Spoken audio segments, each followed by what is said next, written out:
Hello, everyone, and welcome to the Truth That Heals podcast. I'm your host, Ryan Anthony Hernandez, and today I'm here with special guest, Laura McConnell. Laura, welcome to the podcast. Hello, nice to formally be on your podcast. We've chatted a lot, but not formally.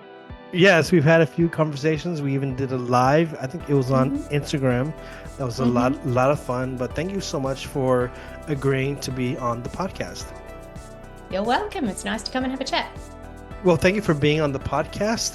For those in the audience, I'm here with Laura McConnell, and she is a former member of a cult, and we're going to be diving into her journey inside and out. And so, again, thank you so much for being on the podcast. Thanks for having me. It's nice to formally come and chat to you. To get started, can you share the name of the cult? Yeah, the group I'm from is called the 2x2s, or in Australia, we knew them as the Truth. So in America and Canada, they tend to be known as the 2x2s. And increasingly in Australia, people are recognizing the word 2x2s, but we knew them as the Truth or the Fellowship or the Way here in Australia. So I refer to them as the Truth 2x2s so that I can be inclusive of trying to cross continents. So, how many names does it have? Well, they claim not to have a name. And in Okay. fact, they actually don't have proper registered organizations and registered names at all.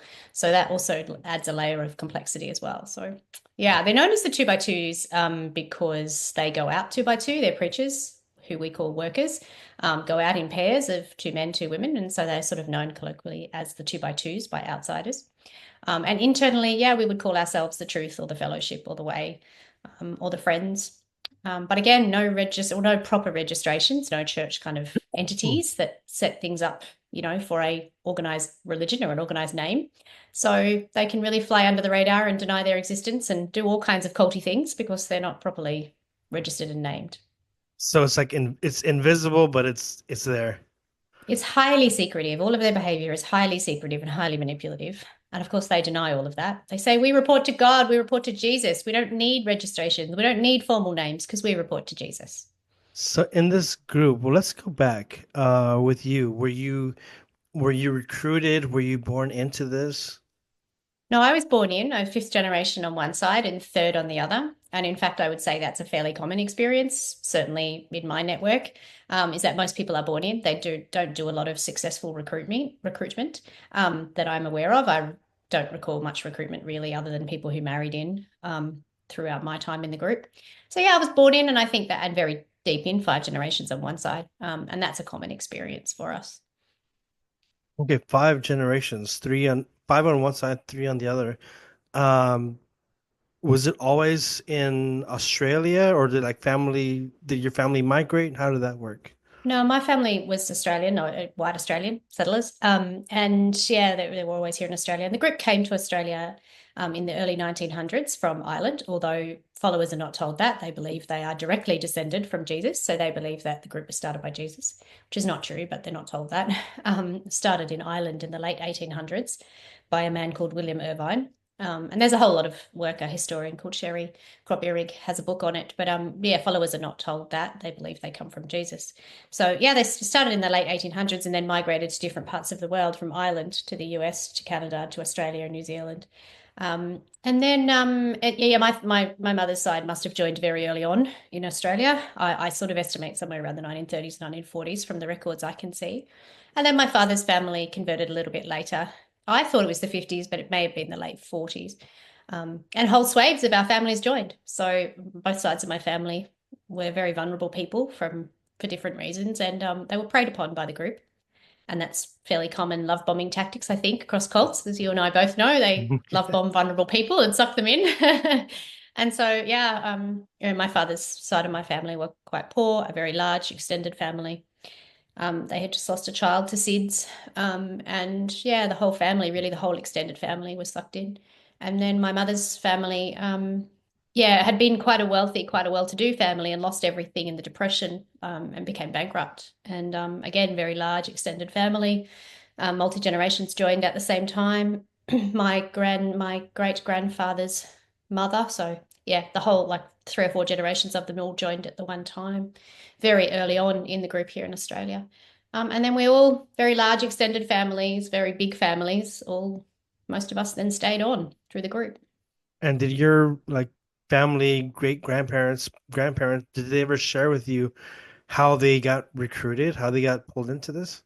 I never realized they had been recruited. I mean, I grew up knowing my great grandfather and his brother and several of his brothers, actually, I think I knew. And I mean, we just never, I mean, we didn't know that the group had been started in Australia. I didn't even know that they had been recruited. I thought that my family had been in since Jesus. We never discussed the fact that they had been recruited. So on my mother's side, we just believed we'd been in since the beginning of time. We didn't know anything about the fact that we were only, 5 generations deep. We thought we were thousands of generations Mm. deep. On my father's side, I did know that my grandparents had been recruited. I did know that they had converted because I guess they were reasonably recent converts, and people remembered my grandparents professing, as we call it. People remembered that, and my grandparents, in lots of ways, were little celebrities because they had recruited, other people in their families. My grandparents were my paternal grandparents were very vivacious, outgoing, social people. They held a lot of social events. They were, in lots of ways, very different to other Truth 2 by 2s around us because they had been recruited and they weren't as deep. They had a life outside the Truth 2 by 2s before they converted. They had been married. I mean, my grandmother had a wedding photo of her with his beautiful earrings and his jewelry, and we weren't allowed those things. Women were not allowed to have makeup or jewelry and things. And so there was this wedding photo, of my grandmother with this beautiful worldly clothing and earrings and things. And so I grew up knowing that they had had this life before the Truth 2 by 2s. Um, and yeah, I mean, my grandparents milked that as well. Mm. Honestly, they would stand up in testimonies every week and tell how the truth had saved them from the world and how it had found them at their deepest moments when their son had died. Yeah, I mean, they were they were held up as like these amazing converts.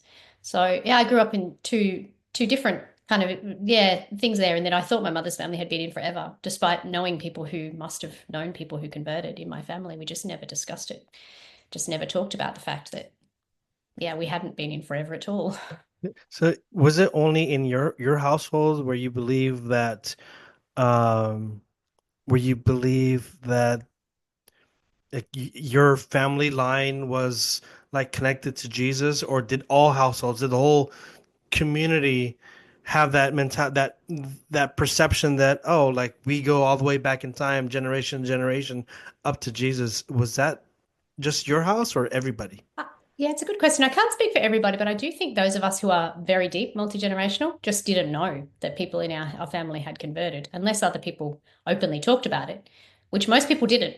There was this sort of myth and this very kind of clear silence that you don't talk about the origins of the group. And there was a book that came out by two Australians, Doug and Helen Parker, called The Secret Sect. I think it was in the late 70s, early 80s, which unearthed the origins of the group and spoke a lot about a man called Edward Cooney, who my family must have known because he was from Mildura and my family is from a village near Mildura. And he broke away from the Truth 2 by 2s. And then there was this book, and it sort of unearthed a lot of this breakaway of Edward Cooney and a lot about the origins of the group. And people in the group got hold of this book and started talking about the origins. And then I feel like our workers or our preachers shut down any conversation about the past or any conversation about the history, and families just shut down and they refused to talk about history or the past because it was too uncomfortable for them to have to admit that it hadn't been started by Jesus. So I think in my generation, maybe the prior generations, perhaps they did talk a bit more about, the fact that it was their grandparents who converted or their great grandparents that converted. But in my generation, I think, especially those of us very deep in, I think that conversation got shut down and we were not allowed to talk about our origins or our past as a result of the secrecy around this book being released when we were growing up. You're exposing that it wasn't started by Jesus, but some guy Mhm. years later on. Yeah, well, that narrative still persists, right? And that they use that to undermine even my work. This idea that there's us and them, and there's a worldly story, and there's the internal story. So they still use this approach, and the idea is that, okay, so this man's. I mean, and it does vary because there's also not one particular narrative. They change their mind depending on who argues with them. But the main narrative that I've heard is that, oh, okay, so this man did exist, but he was just a worker and he was doing God's work and Jesus's work, and there was a break in the line between Jesus and this man, and he's just continuing Jesus's work. So sure, yeah, he existed, but he was just a worker, and worldly people have conflated or mixed it up and made out that he's the founder. He wasn't the founder; he was just another worker, and there was a bit of a break in time between Jesus and him, and he's just picked up the work again.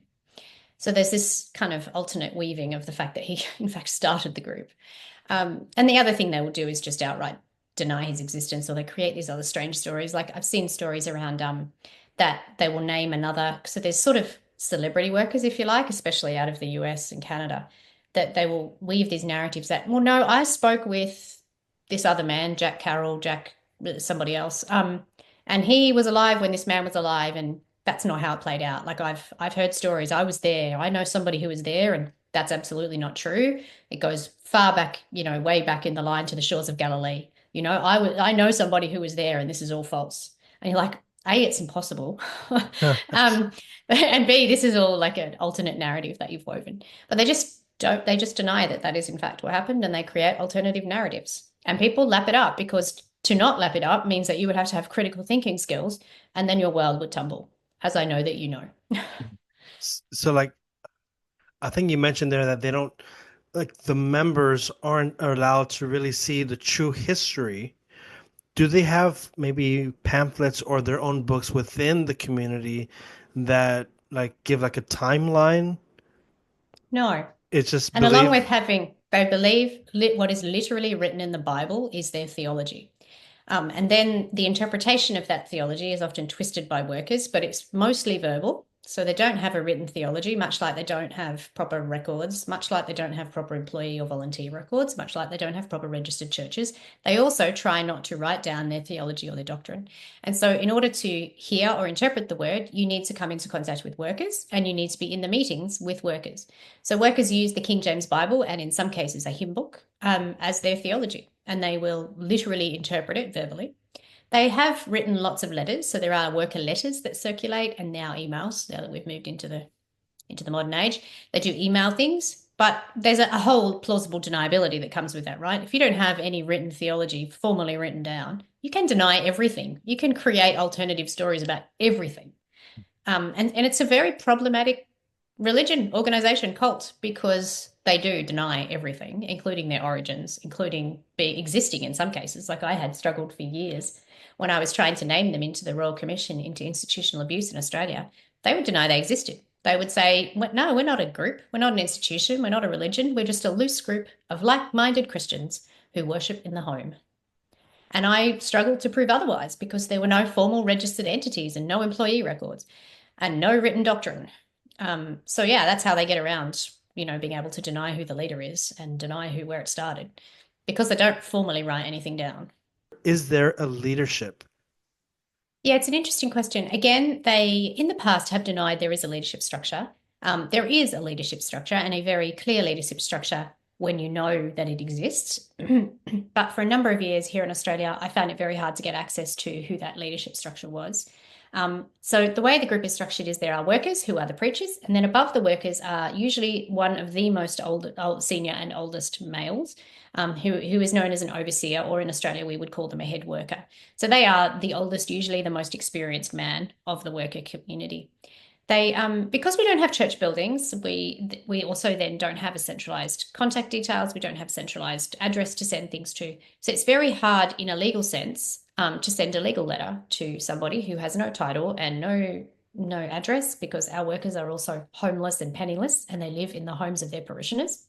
Now that all sounds nice and fluffy and community led, but what it means is they pick usually the most wealthy and the most like the person they would prefer to live with, who is usually the person with the nicest car and the nicest house, and the wife who can provide, care for them constantly. But getting the address of that house to send a letter to an overseer or a head worker, very hard to do in the days when I started my activism. In the US and Canada, similar thing, that the usually the most senior, the oldest male worker of a state is the overseer, and then there seems to be a one person for each country, but even then, sometimes it can be a bit hard to determine who's really in control.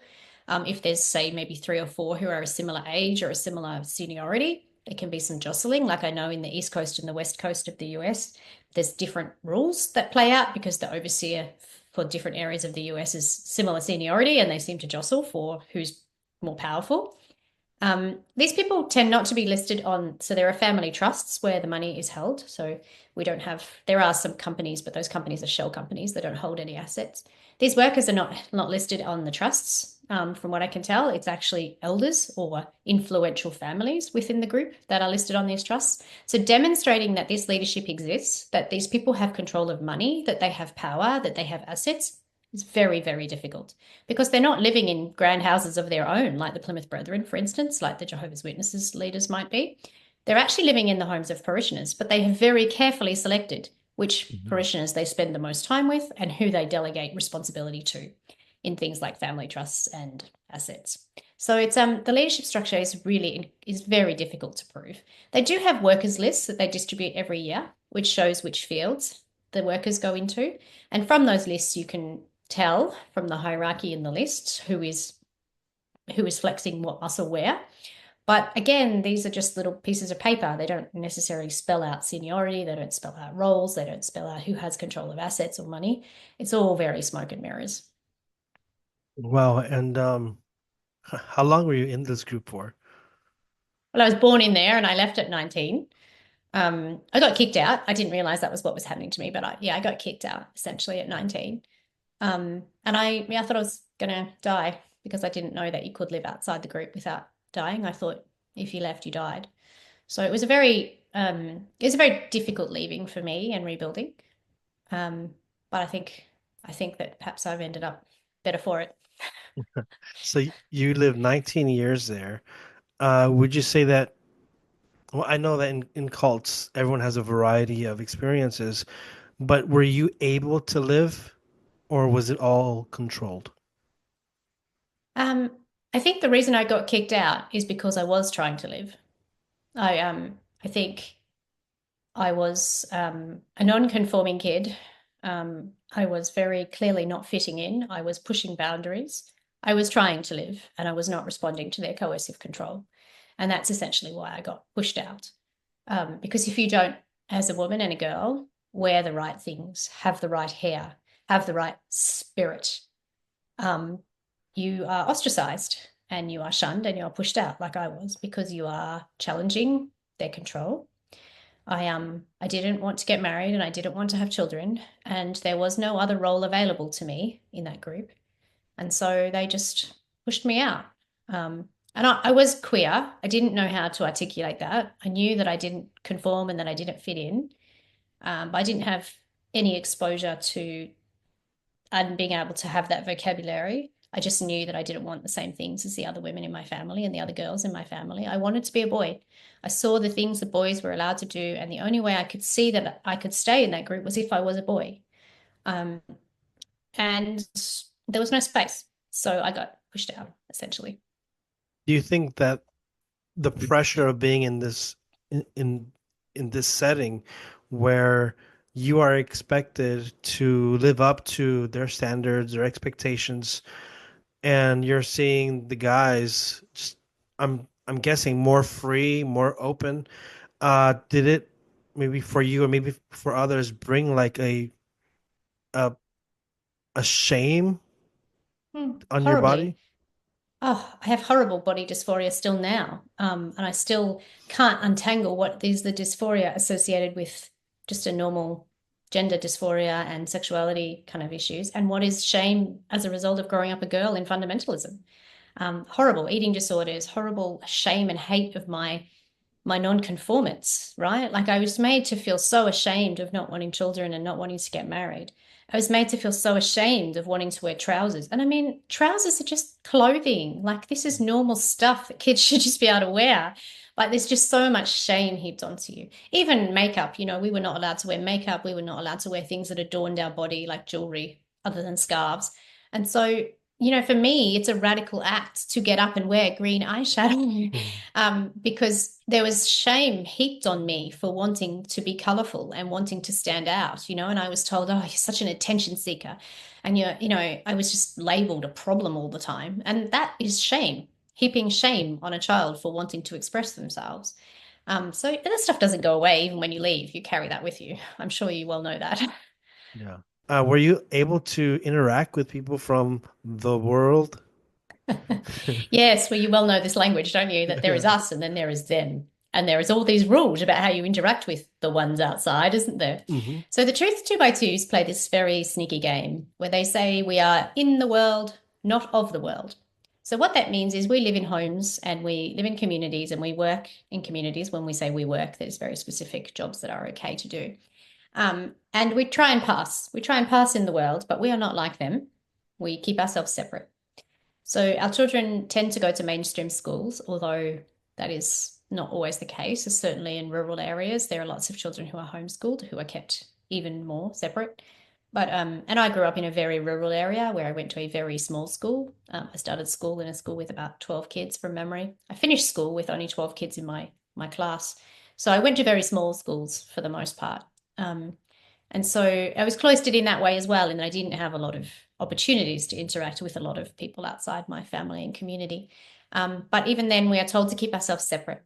We are told to dress as conservative as possible, to always to give the appearance that we are not like you. So we are discouraged from making close friendships with people outside. We are, especially girls, discouraged from things like sport, which is pretty hard to do anyway when you can't wear trousers. Um, I was a pretty active kid. I played hockey and I ran and did things like high jump in a dress. I would just tuck it in my knickers, but that's not the norm. Girls are, it's very hard, right, to be active and play sport when, yeah, also we are discouraged from doing things that will take us away from God. Um, so that means extracurricular activities where you might need to go on on a Thursday and do training or on a Sunday and play in a competition. It's just off limits. So sport it's kind of very difficult to do as a Truth Two by Two kid. There's also a extreme obsession with modesty, and I was a very good swimmer, and I swam at a state level in my early teens, but that was frowned upon too because wearing a bathing costume is fairly immodest. So, there's this like, we're in the world, but we're not of them. We're not like them. Um, and then, we're sort of discouraged from things like making friends and going to birthday parties. We're not really allowed to listen to pop music. When I was growing up, most people shunned the TV, although there were some people who had hidden TVs. Most people now do have the internet, and so they do watch things online, but we were discouraged from things like movies and TV and even now they're discouraged from searching for things on the internet. There's a very clear like directive about don't look on the internet for certain things because it's evil and you'll just be led astray and there's people out there saying mean things about us. So they're really just they're kept in like a mental prison away from people and away from access to outside influences. And that includes other people. And I mean, as kids, we look so weird anyway that nobody wants to be friends with us. We've got these, like with weird clothes, weird hair. We don't know anything about pop culture. Nobody wants to be friends with us anyway. Like when you were in school, like did the other students make it known that they saw you as different? Yeah, and I guess people would try to ask questions. It's common for people, worldly people, to try and ask questions of us, and we don't have any way to answer. And so people kind of give up, right? And they're like, "Oh, it's just those weird religious people." Because we are told we don't have a name. We're told we're just simple non-denominational home-based Christians. We can't articulate our theology because it's not written down. So, if you were to ask a Catholic, what do you believe? They could list off, like Trinity, they could list off things that they believe about their ideology. We don't know. We've got to wait for the workers to translate it for us. We can't tell you what we believe. We're just followers, right? So anyone in mainstream religion that starts asking questions is a bit like, what? None of this makes sense. What are you talking about? And so we can't articulate our beliefs easily. Very secretive about who we are and what we believe. And so people just back away because they're like, I don't know how to deal with you, which I think is common with cults, right? People like can identify, oh, something a bit weird going on over there, but I don't know what to do with it. So I'm just going to reverse away. Yeah. Which is actually not helpful for children. It's one of the things that I say often when I talk to teachers and nurses and doctors and the like is don't reverse away. Like help children get the vocabulary to describe that's a bit odd. This is what that should look like. You should be able to talk about your theology. You should be able to talk proudly about your beliefs and your religion. And that you can't is that doesn't seem quite right. Instead of just backing away.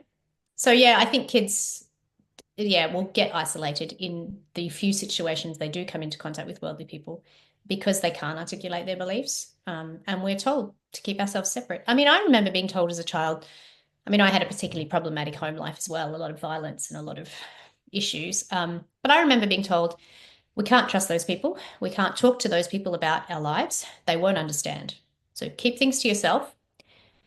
They don't understand. They're worldly people. They don't understand us. And we're taught this deep distrust of people outside our families and communities, which, I mean, also helps the group flourish. What was the behavior like? What was the prayer life like? Was there any uh gathering? Was there any worship? Was there anything to hold on to? Yeah, so we have all of our Sunday and Wednesday meetings in the home. So there's usually in a community a home that is designated as the elders' home. Usually that's the oldest family in the community or the most deeply entrenched community. Usually the older man is the elder for a community. And he will run a Wednesday night Bible study and a Sunday morning meeting. And those are held in people's living rooms. And they are just literally just a living room, usually quite a nice living room, with a lot of chairs around it in a circle. And in the center, on Sundays at least, there is a table with some bread and wine in the middle, which we call the emblems. And then there's sort of a structure on Sunday mornings, which is the more formal home-based meeting, where people will just go around the room and say a prayer, sing a hymn. And then there's kind of a process called giving your testimony, where everybody who has formally professed to be part of the group. So there's also a process called professing, where you need to stand up and dedicate your life to the group, which is normally done at around 12 years of age. Will have to give a testimony. So they'll pick something from the Bible and they will speak on it for a few minutes. And then there is some partaking of the bread and wine and some prayer kind of process around that. And then, yeah, more hymns, whatever. And children are expected to sit, regardless of how old they are, very quietly and know the rhythm of that meeting. They're not allowed to make a noise. In the past, there's been a lot of physical abuse to make children sit still, and that now I think that has reduced a little bit. But yeah, it was common for there to be spankings and there to be like just physical abuse of children to make them sit quietly during these meetings. Um, and then on Wednesday night, there is a Bible study, which is a bit more informal, where people, same structure, but they don't have the emblems in the middle of the room. And they do like a bit of their own thoughts on the Bible study on a subject for the week that's usually allocated by workers on a little card each year. And then on Sunday afternoons, often at certain times of the year, there'll be what's called a gospel meeting. And a gospel meeting is often held in a rented hall or a library in Australia. I think it can be in different locations in the US and Canada, but it will be in a rented location and a larger community of people will come together. So this hall will be, for instance, in a regional town, and then other towns from around their parishioners will come in as well, and it will be a larger kind of meeting in a hall. They will claim that is for recruitment purposes, that they have these ones in a hall so that people can come and join, outsiders can come and join and hear the word of the Lord. In reality, that's not what happens. I've seen very, very few people ever come to these gospel meetings on a Sunday afternoon. They will also often hold them on a Thursday night or something as well in an area. They'll shift them around a region. So workers will stand at the front of the platform and basically like talk for hours, while parishioners all sit in these rows, watching them, including children, including very small children. Again, children are just expected to sit quietly and listen. It's sort of broken up a little bit by hymns and singing and a few prayers, but it's led by workers and it's sermons basically by workers. That's how we really hear what workers interpret the Bible to be, by them standing at the front of these halls and preaching at us. And yeah, again, they're meant to be conversion kind of things. That's the way they'll say they have these gospel meetings in order to try and save people. Very few people ever turn up. I think I only ever recall one woman ever coming during my childhood, and that person brought her grandchild and then never came back again. They are often used, I think, because the group is quite small, especially now in Australia, they are often used to convert the spouses of people who've married outside. Because the group is quite insular now, it's quite hard to marry within without marrying a cousin. It was hard when I was growing up, truth be told, so it's even harder now. Mostly now their converts are through people who marry somebody outside and they convert them through these gospel meetings, basically, into the group. Yeah, and so, I mean, that's just that just turns over every week, same kind of process. And then once a year, there is a convention, which is held on a family farm, and there's kind of maybe 15 or so family farms around Australia that are used for this. And they all come together from a wider state, I guess. The state will come together in these big conventions for 4 days, and they all stay there together in tents and go to this big machinery shed and get preached at for 4 days. It's like a giant big floor caravan park, but not nearly as much fun. Were you like always looking forward to these Wednesdays and Sundays? No. Or like, were you waiting for like that one year that convention, the 4 day convention, where you like, oh right, I can't wait for it. To be honest, as a child, it's actually your only interaction with other people. And so Mhm. you do as a child look for, I mean, I grew up in a very large multi-generational community. So I had a lot of cousins and a lot of siblings and a lot of kids around me. So I loved those. I loved going to meetings as a smaller child because it was with all my, all my friends were there. And so Mm. although we had to sit quietly for that hour and a half in the meeting, we then could go play outside and run around and, catch up and whatever. And because we didn't have close friendships at school or in our neighborhoods, like that was joy for us, right? Was all being able to go to these events. And then same with conventions, they were a bigger area, far more friends, far more of our cousins who lived in different places. And so it was like a big family reunion. Mhm. But then as I got older, they became more and more difficult. Mm. Yeah, much harder for me to deal with. There's the expectation that you'll find a husband there. There is the expectation that, you will dress a certain way, that you will have professed, that you will stand and give a testimony. Like the pressure on you is just awful. And so I hated them towards the end of my time. I think I heard you on, I think it was on your podcast or maybe on another podcast, but I think I heard you say something that to the effect that funerals were like the happiest events or something like that. Can you Hmm. like, how how? I mean, It's so bizarre, isn't it? I don't So we have understand. I know, right? So there's this belief in the two by twos that you are living to die, right? You just want to die because then you're going to heaven, right? And God's waiting for you and you want to be perfect in this life so that you can get to the next life. And it's all about the next life, right? And they do a lot of suffering. The truth two by twos love to suffer. They've definitely got a persecution complex and a suffering complex. Mm. And so they just believe that the awful things that you go through in life will reward you in heaven. And so they see funerals as this like when you're dead, it's like this ultimate kind of experience, right? Because now your suffering has ended and you've gone on to this wonderful eternity.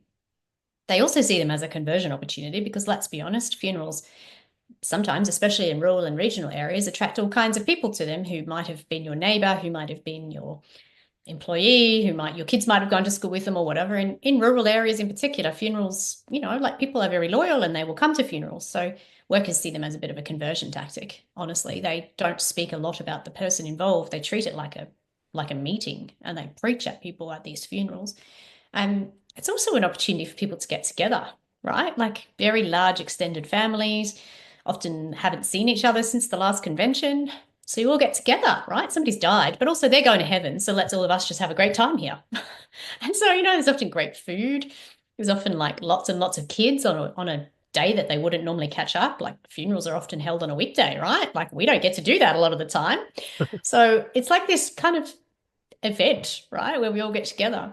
And often we're not doing it for the person that's died. We're doing it for our own entertainment. I mean, lots of us went to funerals of people we didn't know. That was common, right? Mm. Oh, such and such has died. Great. We'll drive 8 hours across the state to go to a funeral so we can catch up with people. It was like a big deal. I mean, I remember going on holidays as a kid and my parents finding out that somebody had died from the Truth Two by Twos and my family being like, great, we're going to go to that funeral. It's like, we're on holidays. Like funerals were a social event. When you started standing on your truth, and I don't know how you felt, but like as I was leaving the group that I was in, I mean, I was very split and I didn't know what was going to be on the other side. I didn't know that I was practicing courage. I mean, it was just like it was an act of courage, but at the same time, it is wrapped around so much fear of the unknown, what's going to be on the other side when I leave. How was it for you? Like when you left, were you like full of courage? Were you unsure? Can you walk us through that? I was terribly scared, terribly scared. I feel awful for that kid now. Very sad that people didn't step in and support me. Because I was 19 years old, I was in a foreign city. I'd come to Melbourne to study. I didn't really know anybody. I had started to make tentative steps to meet people through my studies. I didn't really know people.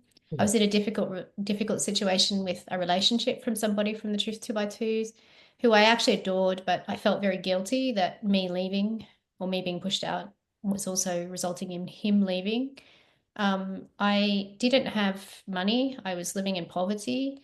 My They were the only network and the only family I had. And I thought I was going to die because we'd been raised to believe that if you left, something terrible would befall you. And I left honestly believing that I was going to die. And so for me, I look back on that kid and just think the enormous amount of courage just to keep getting up every day. When I had no money, I had no support network, I had nothing. I just knew I couldn't stay. They didn't want me. They didn't want me. They very clearly didn't want me. And it took me about 6 months to find anything about the Truth 2 by 2. So I lived for about 6 months in this limbo land, just waiting to die. And then when I did find things and things started to fall into place, I think that was equally as traumatic because then I tried to talk to my family and my community about it and was told, oh no, people put lies on the internet. The devil is putting seeds of doubt in your mind. You're being led astray and all these things. And then I started to doubt my own ability and my own courage then. And it did take me a long time to unravel some of that. And it was, internet chat rooms that really helped me with that. And that's why I do the work I do, is because things on social media allow other people to start dabbling in the same way that I did when they're thinking about leaving or when they're asking questions, especially young and queer people, just to see some of my content and think, okay, it is actually possible to live out there. It is actually possible to stay alive. It is actually possible to live a different life. It's possible to rebuild. It's possible to make contacts. It's possible to build a company. Like I want these young kids to know I built a company, right? Like I was a kid who had education like made really difficult for me. I was a kid who had university made really difficult for me. I was a kid who came from poverty. I can do that. I want them to know you can do that. I didn't know. I hoped that I could, and I dreamt that I could, but I didn't know that I could.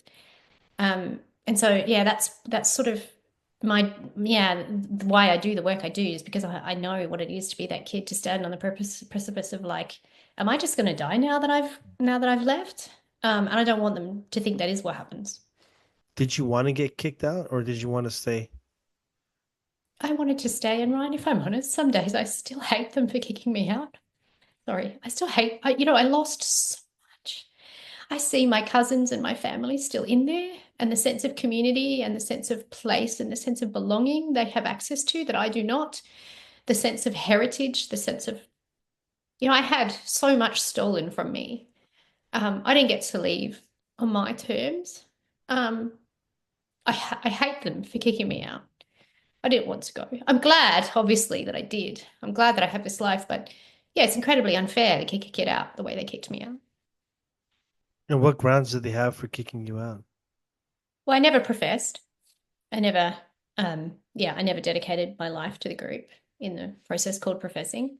I had done things to my hair that women were not allowed to do. I had dreadlocks. I got myself dreadlocks, and I validated that by like my hair is still long and I've never cut it. It's just now in dreadlocks. I was pushing boundaries with my clothing. I was refusing to get married, and I was very clearly going to get educated and going to get a job that wasn't going to be approved by the group. And nothing about me fitted in. And so they just shunted me out. So you were kicked out because you didn't want to bend your knee to Mm. everything that they're saying. Yeah. Um, but it's hard because also that's your world, and there are some women there who unfortunately they go through with it.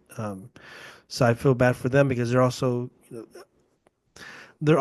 in an environment where it's like you're damned if you do, you're damned if you don't. And so Mhm. I'm not blaming anybody but the abusers, those who use the system to manipulate people, to coerce people to get married, even though it's not for them, but forcing it.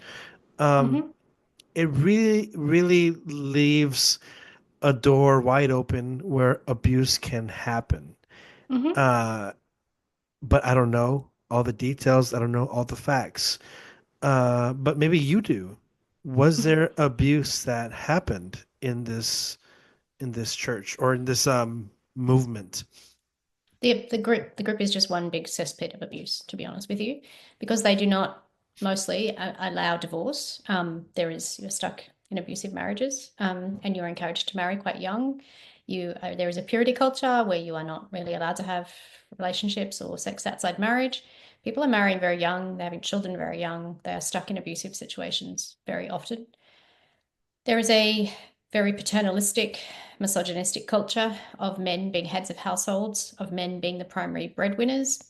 There are women without a lot of access to their own money, without access to their own assets. And so they're just stuck in these situations. I think family sizes certainly have fallen since I was a child, but families were often quite big. And women were just stuck in these marriages that they couldn't go anywhere. If you left, you were excommunicated, or you're told you couldn't participate anymore, which is code for excommunicated. I watched that happen to my own mother, and it's not a great culture for children to grow up in. Little girls grow up believing that their sole purpose is to find a good truth boy and get married and have more truth children. There is endemic sexual abuse. That sexual abuse has been perpetrated by often senior men in the community and covered up, and so there is no sense of justice. We are terrified of authorities, of reporting, even when we have had the courage, and I say we because there is many, many of us have had the courage to talk openly about abuse. We have been told to sweep it under the carpet. We have been told that we can't trust outside authorities. We have been dissuaded from reporting it to authorities. We have had workers traveling into homes, abusing people, and then moving to another home, abusing the next person, and it being covered up. We have had predatory workers in pairs going. I mean, in my situation, I had two workers who basically, yeah, perpetrated as a pair together, like one looking out for the other, one covering for the other. That was just something that happened. These people don't have working with children checks. These people don't have proper addresses. They don't have records. Holding them to account is very difficult. My own grandparents tried very hard to get an abuser like moved, and his abusers known, and the workers just moved him to another community where I know that he just kept abusing. So instead of actually taking things to authorities and dealing with things properly, they just moved people around and then told people like my grandparents that they needed to forgive and forget. It's just a whole culture of enablement of abuse, a whole culture of shutting down and shaming survivors. And this is stuff still happening. I mean, they'll say now, oh, we've all got working with children checks now, and we all know. We just didn't know before that this was a problem, and now we do. We've fixed it, and that is unequivocally untrue. It's just not true. They're still going into prisons and recruiting people in prisons, for instance, and supporting child predators in prison. They're still funding like the legal fees for predators in Australia. It's not. It's not gone away. It's still happening, and they're still protecting people. It is endemic. It sounds like they invest a lot of time, resources, energy into protecting Mhm. bad people. It Correct. is And then you've got to ask why. Why are they doing that? They're doing that because it's rotten to the core, Ryan. It starts at the top. how frequent does this happen? I mean, I just I just don't know anyone in my family who hasn't seen grooming and abusive behavior. I just it's everywhere. I barely have a young person or a woman in my messages talking to me about their experiences of the group that doesn't know somebody in their family who's experienced abuse or hasn't experienced abuse themselves. It's like, I mean, people in the US have started collecting data on the number of perpetrators there of abuse that have been recorded, and there's over 1,000 of them worldwide. But it's like, I think I was saying the problem is like one in five. Sorry, the Catholic Church is one in five, I think, and in ours it's somewhere around one in three workers have abused people. I mean, in my own life, 50% of the people who my family like had in their home were abusive towards us. That's one in two, right? Like Yeah. it's endemic levels of abuse. Fairly recently is I saw like on YouTube, I think it was from NBC or some news station where they were talking about abuses that were happening, at least in the United States. Um, is there any investigation in Australia or New Zealand, in that part of the world, taking place, or is it only in the US where they're investigating this? So the FBI, I think, is involved in the US. I think the FBI has actually put out a worldwide call for any kinds of information. And I know in New Zealand, the FBI has passed on information to the New Zealand police for them to investigate. some things that they came to light through that FBI investigation, which is very much live, by the way. In the Truth 2x2s, they're telling people that it's an old investigation, that there's nothing in it, and that it's closed and it's finished. And that is not true. It's very open. I'm not sure that anything has made its way to Australia yet. Certainly, there have been a number of court cases in Australia in the last decade about Truth 2x2 men who have abused. Made the news. Unfortunately, we have name suppression orders on several of them. We can't publicly discuss them or their association with the group, which is a problem in Australia. We have very tight defamation laws, and we have, unfortunately, men with money who weaponize the name suppression orders. So, and you know, I imagine that more will come through the courts over time. But yeah, unfortunately, that's the state of affairs in Australia. Is it's not easy to discuss the number of court cases we've had in the last decade, nor who the perpetrators are. Some of these extreme defamation laws make it make it hard for victims to really get out there and just, say what they experience because of fear of defamation, fear that they're going to get sued or something. Mm-hmm.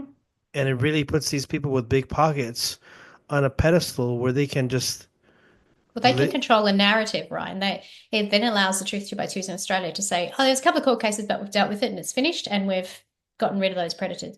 When in actual fact, you know, one of those predators came from my family, and I know that they were holding meetings for him in his home, for him specifically. Um, and, you know, people who were aligned to him were still coming into those meetings in his living room. And like discussing that publicly with the newspaper is very hard because can't name him, can't name what the church is, can't name anything because then we get, yeah, legal implications. So, I mean, it allows groups like the Truth 2x2s to control a narrative, and it's problematic. the we're talking about all the energy that they invest in protecting these bad people, but also putting I guess that guilt on people for not forgiving. You forgive them? No, I don't. No, I'm not bitter. They like to call us bitter. They like to say, oh, they're just bitter people who have left the group and they're bitter. They've got the wrong spirit. And I think my spirit is in pretty good shape, but I'm not bitter. I'm angry. I'm angry that it's still happening. And I wouldn't be angry if I could see real change. And if I didn't have people in my inbox asking for help, I wouldn't be angry. I wouldn't be angry if I had young people reaching out saying, thank you for keeping us safe. Here's a list of ways that we are kept safe. That's not what happens. Here's a list of ways that I'm being abused, is usually what happens. So that makes me angry that all of my work and my activism, and not just mine, but many, many people, just leads nowhere. It leads to shape-shifting and it leads to more lies by the group. Do I forgive them? No. Would I forgive them? Maybe. Maybe I would forgive them if I could see change. Maybe I would forgive them if I got genuine like engagement. If I got a worker coming to me and saying, I am so sorry for the way that we treated you for the last 30 years. I'm so sorry. And here's all the ways that we have changed. Here's our registration number. Here's our tax file number. Here's our list of employee records. Here's a list of our doctrine all written out. Here's the ways that we're going to not allow family violence and we're not going to treat queer people like shit. Maybe I would forgive them, but that's not happening. It's not ever going to happen. And I don't owe them forgiveness. I mean, my whole childhood, I was told to forgive people who were abusive. I was told that I shouldn't speak, and I was told that I should stay quiet and I should stay small, and that I should forgive people who did heinous things. Um, for me, forgiveness has been weaponized in my whole life, and I'm not going to hand it out easily. I don't actually think it's helpful to forgive them. I think it's more helpful to keep fighting. I think your answer is just so clear of what forgiveness is. It's not some kind of candy that you just give out. It's something that, really requires more. And I know some might be listening and thinking, Ryan, why the hell are you going to ask that question? But I ask that question because I think it brings up something very important is that, um, well, we know that forgiveness isn't just given like candy. Uh, but then we see within cults, and let's look at the movement you were in, the group you were in. They didn't forgive you for little stupid things, wanting to wear pants, wanting to put your hair in a certain way. They kicked your ass out. Yeah. What So what about does that tell you about forgiveness? Forgiveness is weaponized. It's weaponized, and they make you feel bad for all these years. And when it's done within their ranks, oh, just forget about it. No, I mean, Yeah, it's pick and choose and cherry pick, isn't it? And who is the ones that you cherry? I mean, the reality is the ones who are expected to forgive and forget are usually women. They're usually poor. They're usually black and brown. They're usually the ones with less power are the ones that are expected to forgive and forget. It protects existing power structures, this idea that you should forgive and forget. And I'm not gonna not allow that power structures to be examined because forgiving means forgiving the power imbalances. and when you were kicked out, I mean, that's got to be a very dark time. I mean, because in cults, you're really led to believe that this is like the truth. So when you were out, did you blame yourself? Did you have a hard time forgiving yourself, loving yourself? I often think that I was young enough to be a bit naive and not realize how the precariousness of the situation I was in. I was young enough and naive enough to just believe that I could somehow keep moving forward. But I certainly felt a lot of shame about not being able to fit in. I felt a lot of shame, I still do, about not being able to conform and not being able to fit in with the group. I would beat myself up, like why did I have to do that to my hair? Like why did I have to push that boundary? Why did I have to wear those shoes? Why did I have to wear that dress? Why did I push so hard to get an education? Why didn't I just marry that boy? And I shamed myself for a lot of years for not just being able to do what I was told. Um, but those things ultimately led me out as well. So they set me free. But of course, yeah, you carry a lot of shame about those things. We see someone here who's s- speaking their truth. How did you come to be who you are today? Oh, well, I always had a big mouth. I always had a pretty smart mouth. And I guess I never stayed quiet, even when they were trying to silence me. Um, and I worked for a lot of years under a pseudonym, which not a lot of people know. And I didn't talk publicly about it. I think I was a bit embarrassed about it, actually. I was like, why didn't you just work publicly? Like, why did you do this weird thing under a pseudonym? But I mean, I worked for a lot of years under a pseudonym in my 20s and early 30s under the pseudonym Ellen.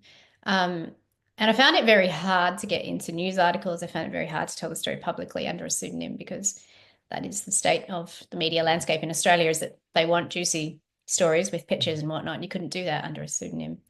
Um, I did a lot of support for a lot of years quietly until my grandparents died.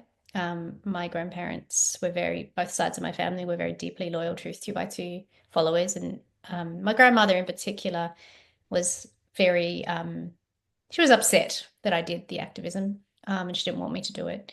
And it made her life difficult. She found out that I had helped somebody in our community try and think about leaving violence.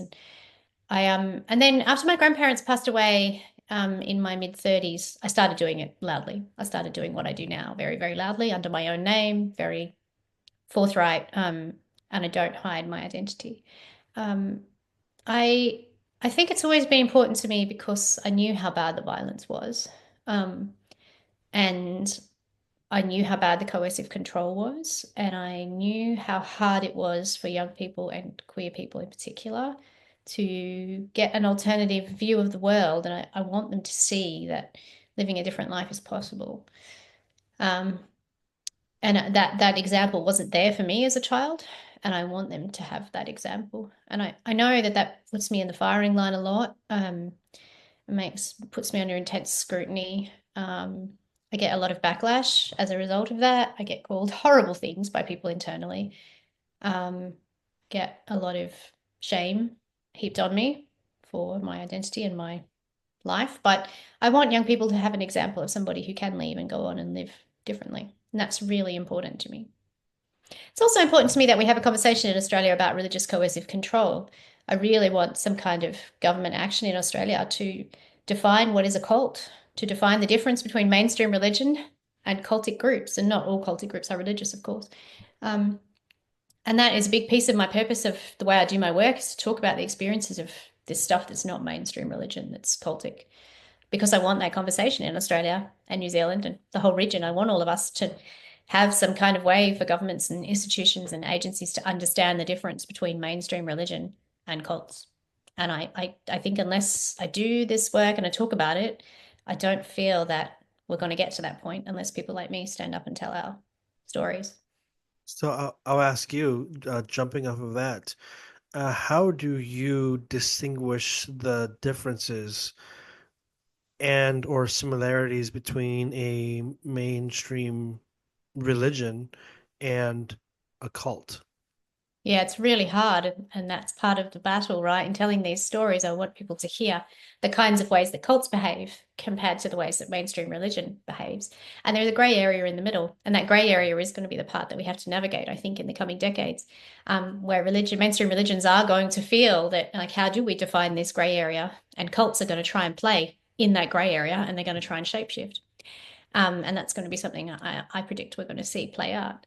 For me, it's things like shunning, it's excommunication, it's us and them behavior, this world versus us. I think mainstream religions are getting much better at understanding pluralism and not having this like gatekeeping of God and this gatekeeping of heaven and this idea that we only have the way into heaven, that we have all the answers. And that's where cults play.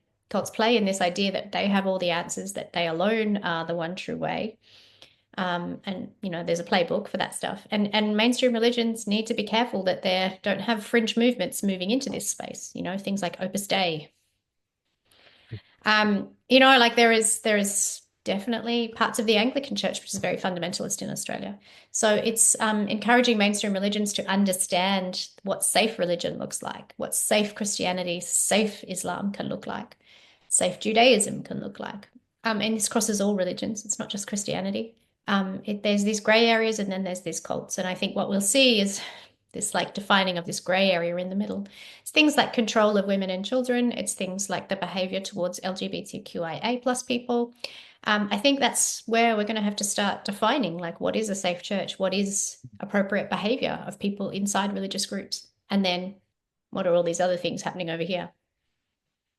Oh yeah, you really hit on that gray area, and there are some things that are obvious, but then there's some parts where it's like, hmm. But like you Well, queer mentioned, people, for instance, mainstream churches can be quite cruel to queer people as well. So I think, there's going to be a defining of like what is appropriate behavior towards LGBTQIA plus people. yeah, and you mentioned Opus Dei, and I'm Catholic. I've always said that in the podcast. I'm not open, I'm not. Some might say, "Oh, Ryan is not a true Catholic," or some might say, "Oh, Ryan is too liberal." Others might say, "Oh, damn, Ryan is too conservative." Guess what, Um, Ryan? I'm also a Catholic. I'm a non-practicing Catholic as a no. result of marrying into an Italian Catholic family. I also don't often talk openly about that. I'm non-practicing now, but yeah, I Yeah. was also a Catholic for a number of years. So it's like I'm in a position where um, I try to keep my religion out because in the podcast or even in my journey, I need to hear these conversations, hear what you're bringing, because it really brings clarity. And like, even though Catholicism is a mainstream religion, let's look at Opus Dei. Uh, I'm not. I know the founder is Jose Maria Scriva.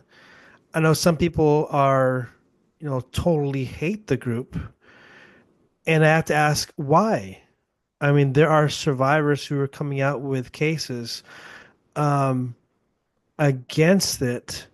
But so this is the thing that's like slippery, like with religions, is that let's say Catholicism, it's a religion, but then there are groups, communities that form throughout the religion in different Mm-hmm. parts of the world. Spain Mm-hmm. for Opus Dei, the group that I was in formed in the Philippines, Mm. and the thing about it is that there might be good intentions, Mm-hmm. and I'm not against groups. If you want to have a group, you want to pray, go ahead. I But want them to be safe. I don't mind uh, where they are. I want them to be safe. but I want them to be safe. Exactly. And that's why it's important to have these conversations because even though they start well with maybe good intentions, what happened along the way? Why is it that so many people from Opus Dei or from the group that I was in, why is it that so many are coming out with abuse? Hmm. So these are conversations where I think that if we educate people in religion or even those who aren't religious at all, I we think actually the non-religious is half the battle because they're so disconnected from religion that they can't tell the difference between a mainstream religion and a cultic group. I think there's two battles that we need to fight here for that grey area, and that is religions who are protective of that grey area because they are part of mainstream religion. And then there's people outside religion who have no concept whatsoever and are just like, I don't understand what you're talking about. Like it's sort of it comes from two angles. like I was reading I mean, on my journey, I didn't know I was in a cult. It took me a while. Nobody I, does, Ryan. Don't feel guilty. but I've read like some books like from like the 80s, 90s about cults and sex. But as I'm reading it, my understanding from like the 80s and 90s is that many of these, or maybe even the 70s, is that the view of some of these authors, not all, of course, but some of them, their view of a cult was they're a different church. I mean, Mm. for me, that's not enough Mm. to say it's a cult. It's now Just go. because it sits outside mainstream religion doesn't necessarily make it a cult. It's got to be like some behaviors, you know. And I think Dr. Lalich has a checklist, and so does Steve Hassan. You know, and it's things like coercive behavior, it's us and them behavior, it's shunning, it's excommunication, it's control of appearance, it's not registering properly, it's not caring for the safety of children, it's enabling family violence. You know, I mean, there's lots of things that mainstream religion can say, yeah, we agree with you. None of that stuff is okay, and create safe churches where that stuff is very clearly not allowed. And then you have all the rest of it, which, by the way, are not all religions. You know, we have yoga groups, we have spirituality groups, we have corporate mentoring, we have all kinds of other wellness things that are also cultic. Um, yeah, I think you're right. Like just being a non-mainstream church is not necessarily grounds to be a cult. But I mean, I think that mentality of, oh, if they worship at a different church, they're a cult. I mean, yeah, maybe it is a cult, but it's But not that's just not the defining that's factor. not the Yeah. defining factor. So like digging deep, and you're on your journey. You've been on your journey. When was your moment of aha? I was in a cult, or like was there like some kind of moment like that for you? It's funny because somebody asked me this on TikTok over Christmas, and I spent a fair chunk of my Christmas break trying to remember when did I realize it was a cult. I think I realized very early on from the internet chat rooms. And then also, I had dated a guy whose mother identified that it was a cult very early on. And she said to me, Laura, do you think it could be a cult? And I was in my late teens at that point. I hadn't even left at that point. And I laughed and no. And then when I left, I thought, oh, I think maybe Angela was onto something. All of a sudden, some pennies started to drop very, very early on for me that this was a cult. And I suppose my experience in the group was so extreme as well. You know, the control and the violence and the abuse was so extreme. And the treatment of me when I left was so extreme. You know, lots of people leave and their treatment is not like that, or they leave on theological grounds, or they leave on different grounds. And so the penny doesn't drop for them quite as quickly, I don't think, that it's a cult. And some people never experience it as a cult. Often I have older men, for instance, who are like, never experienced any of these things you're talking about. That's not a cult, it's just a religion. And you're like, well, I guess for you, where you sit in the power structure, that could be the case, couldn't it? Yeah. But for me, my experiences, I think, were so cultic that the penny dropped pretty quickly. And also thanks to probably having this woman who said, Laura, could that be a cult? It kind of obviously ruminated in my brain for a while. Yeah, so that was fun, my Christmas, ruminating on that question. So you celebrate Christmas now. Hmm. Were you able to damn, were you able I'm sounding like Porky Pig. Were you able to celebrate Christmas birthdays inside of the movement, or was this seen as like blasphemous? It's funny because different parts of the world, it's different. In America and parts of Canada, Christmas and Halloween and things like that were very much like pagan, weren't allowed to celebrate them. In Australia, a strange thing happened where some families did and some families did not. I think birthdays have always been fine, but yes, the holidays like Christmas and Halloween have been a bit strange. So my family were a bit odd with it, and I've never been able to untangle why we were odd with Christmas. We celebrated, but it was always very small, and we're not really allowed to talk about it or tell many people that we did it. we were allowed to say that we got one gift. I remember my parents being like, right, you need to pick one gift and say that's what you got for Christmas if anybody asks. If people don't ask, then we don't talk about it. I think there was sort of some strange crossover that happened with letters, perhaps that were shared from the US that got confused in Australia about whether or not we believed in Christmas, which is what happens when you don't have a written doctrine, right? These letters kind of flow around the world and people are not quite sure. Are we allowed to believe in Christmas? I don't know. Is it, who knows? So my parents were like, if people ask, you can say we had one present. If people don't ask, we just stay quiet. But also my family were relatively poor, and so I think my family also were like a little bit maybe ashamed that we didn't have money for big Christmases and things. So I think I've never been able to quite untangle why my family were weird with Christmas because other Australian families are like, nah, it's fine. Christmas is fine here. Whereas I'm like, that's not the way it played out in my family. But Halloween, absolutely Uh, not. I never heard of Halloween. I never knew it was a thing really until I was an adult. Okay. Like, have you ever dressed up now, or is it still like Um, I mean, yeah, I mean, my son's into it, but I guess in theory it would be fun. I've just never really done it. So now, now we can move on to, I mean, now today, what do you see yourself doing from here? With, I know you're Sleeping a act. lot. I would love to sleep a lot, but it doesn't No, seem to happen. I mean, with your activism and with Oh, your with my voice, activism. yeah. Um, yeah, I mean, as I said before, I'm really trying to work towards getting some engagement on religious coercive control in Australia and having that conversation more broadly. I'm also trying very hard to get cultic violence and cultic family violence talked about in agencies in Australia in our social services sector. So I'm doing a lot of work advocating into there about trying to get some kind of structures and support for people leaving cultic groups and family violence inside cultic groups, which is not easy because in Australia, our social services are under a lot of pressure as it is. And so talking about the violence that comes from cultic families is proving quite difficult. But yeah, I would like there to be more conversations and more support structures for people who are leaving cultic groups. We have a housing crisis in Australia, which makes finding housing very, very difficult for the average person. Amplify that with a young person, a queer person, a woman with small children trying to leave a cultic group. Housing is very hard, and I often have particularly young people living in cars for extended periods of time. So raising that issue and trying to get some kind of systemic like changes in our organizational structures of agencies to support people like that is a big focus of mine. Um, I would really like to see my redress closed out from the Royal Commission into institutional abuse, which is still not paid out and still not closed out. I would really like to be paid some small compensation from that, but I don't know if that will ever be closed out. Mostly, I would just like to have a long nap a lot of the time. But yeah, I mean, I also walk away from this work on the regular. I say to my friends regularly, I'm not doing this anymore. It's too hard. I can't get any change. And they say to me, oh, sure, Laura, whatever.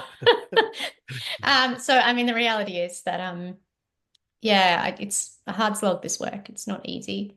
Um, but at the same time, I also, as much as I threaten to walk away on the regular, I'm not walking away.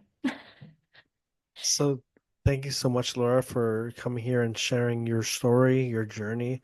And now to wrap things up, I usually ask one final question, but I'm trying to make a little bit of a change, just adjustment, and have two questions depending Mm. on the conversation.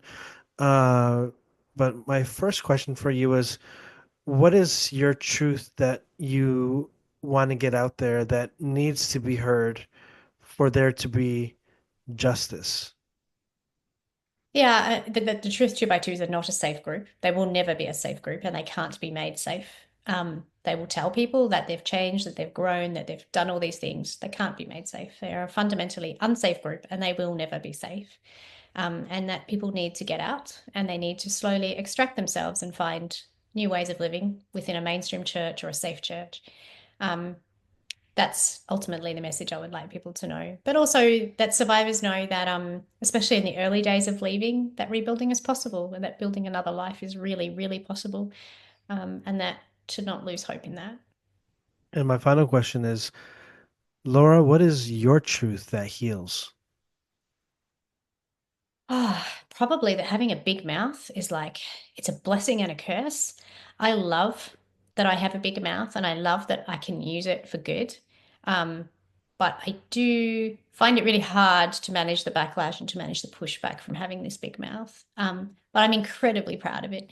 And when I talk about my big mouth, I talk about it in a way that connects me to my heritage and connects me to my past, which is often hard as well because I didn't come to this big mouth on my own. I came from a family of very strong women as well, who didn't get to speak. And when I speak, I speak with them as well. I feel that their voice is there with me.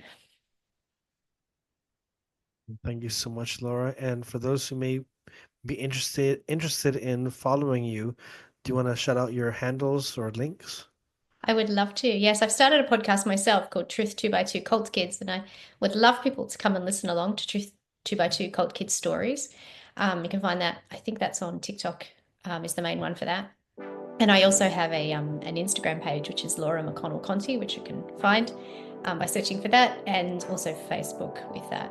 I also have a website, but mostly that's for journalists and things to access. But yeah, if people want to research the articles I've been in and whatnot, you can search my name and my website comes up as well. And I'm also on TikTok as Laura Cult Survivor. So yeah, find one of those and come and hang out and chat. Awesome. So I'll be leaving the links. I'll be leaving the links in the show notes, so for those who can catch it there. And again, Laura, thank you so much for coming onto the podcast and for sharing your truth that heals. Oh, thanks, Ryan, and thanks for the work you do, amplifying people's voices. Thank you.